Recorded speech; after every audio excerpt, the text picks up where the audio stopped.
हाँ तो बच्चों, आज हम आपको मैथ है, महत्तम समापन तक यानी इंग्लिश में कहते हैं HCF ज्ञात कैसे करना है ये सिखाएंगे। मान लीजिए हमारे पास दो संख्याएं है 95 और 152, इनका हमें मैथ से निकालना है। इसके निकालने की दो विधि होती है। पहली विधि को हम भागफल विधि कहते हैं और दूसरी विधि को गुणनखंड विधि कहते हैं। अब मैं आपको पहली विधि के बारे में बताना चाहता हूँ। हाँ जी, 152 और 95, 152 को 95 से डिवाइड करते हो, तब तक करते रहिए।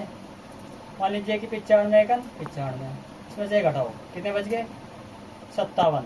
अब 57 के नीचे इसे उतार लो, इसे यहाँ पे लाओ, इसका टेबल अब इस पर पढ़ो, 57 का 57, इसमें से घटा दो, कितने बच गए 38। अब इसके नीचे इसे लाओ, इस वाली संख्या को यहाँ लाओ इसके नीचे, फिर इससे डिवाइड करो, 38 का 38, कितने बच गए 19।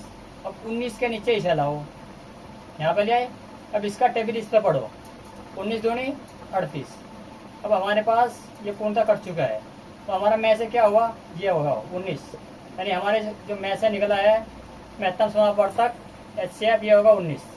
अब इसके मैं आपको दूसरी विधि बताना चाहता हूँ, ये गुणनखंड विधि कहते हैं। इसमें हम क्या करते हैं, संख्या को गुणनखंडों में तोड़ते हैं।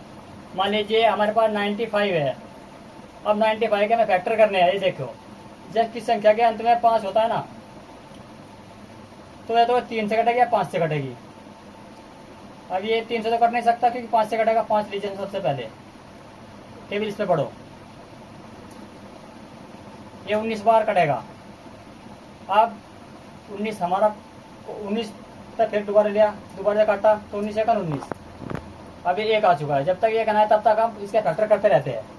अब से देखो 152, इसमें हाथ 2 है ना, तो सबसे पहले हम 2 लेते हैं, 2 से काटो, इसका आधा ये होगा, फिर 2 लिया, अब ये होगा इसका आप, फिर 2 लिया, अब ये होगा 19 आगा। अब देखो 19 जो संख्या है ना, जो 300 कटने की ना 5 से कटने की, तो इसके लिए केवल हम 19 से ही काटते हैं, 19 सेकंड 19। अब ये देखना है कि इन चीज़ों में, इसमें इन फैक्टर में और इस फैक्टर में क्या चीज़ कॉमन है। इसमें केवल ये 19 कॉमन है,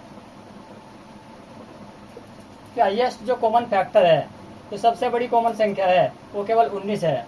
तो इसलिए इसका क्या जो में से है वो केवल 19 हुआ।